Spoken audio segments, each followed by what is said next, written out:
সাধারণত আমরা যখন কোনো রেস্টুরেন্টে খেতে যাই তখন দেখি যে সেখানে একটা বড় মেনু কার্ড থাকে এবং সেখানে অনেক খাবারের নাম লেখা থাকে, ভ্যারাইটিস সব আইটেম। কিন্তু কোনো চায়ের দোকানে আমি প্রথমবারের মতো একটা বড় মেনু লিস্ট দেখলাম যেখানে অনেক ধরনের চা পাওয়া যায়, যেমন মালটার চা, তারপর মরিচের চা, গুড়ের চা, আদা লেবুর চা, এমনকি বাদামের চা। সো সুমি, তোমার কোন চা পছন্দ? আমার পছন্দের চা হচ্ছে মরিচ চা।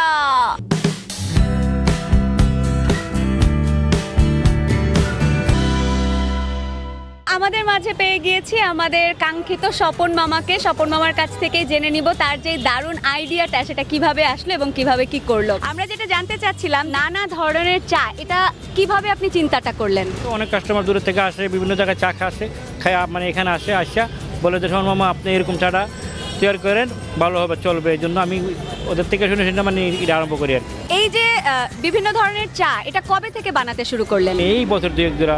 কি চা পাওয়া যায় এখানে? আপনার আদা লেবু চা, মরিচ চা, ডাল টক মিষ্টি, মালটার চা, কফি চা, তারপরে গ্রিন টি, এগুলো সব পাওয়া যায়, মানে 12 রকম আইটেম পাওয়া যায় আমার দোকানে। বিভিন্ন ধরনের চা বানাতে শুরু করলেন বছর দুয়ে, কিন্তু আপনি টিএসসি চত্বরে কত বছর ধরে চা বিক্রি করছেন বা চা খাওয়াচ্ছেন সবাইকে?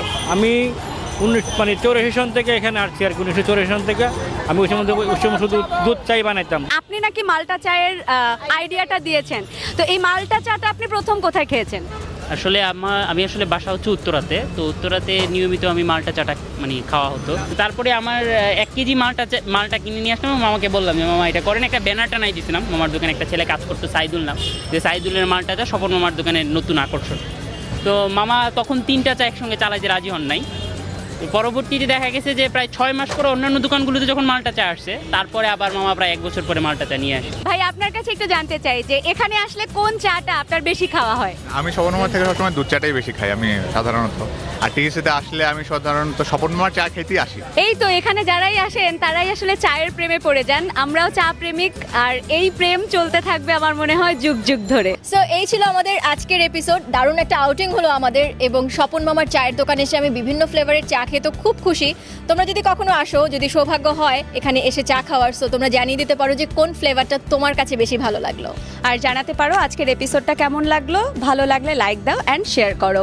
আর সপ্তাহের 5 দিন আমাদের দুজনকে যদি শুনতে চাও লাইভ, তাহলে শুনতে হবে কালারস FM 101.6, 12টা থেকে বিকেল 4টা। কথা হবে আবারও নেক্সট কোনো এপিসোডে নতুন কোনো টপিকে। সো ততক্ষণ পর্যন্ত অনেক ভালো থাকো, আজকের মতো টাটা। সো এই ছিল আমাদের আজকের এপিসোড। আজকে আমার কথাগুলো ইজি আছে। Colors FM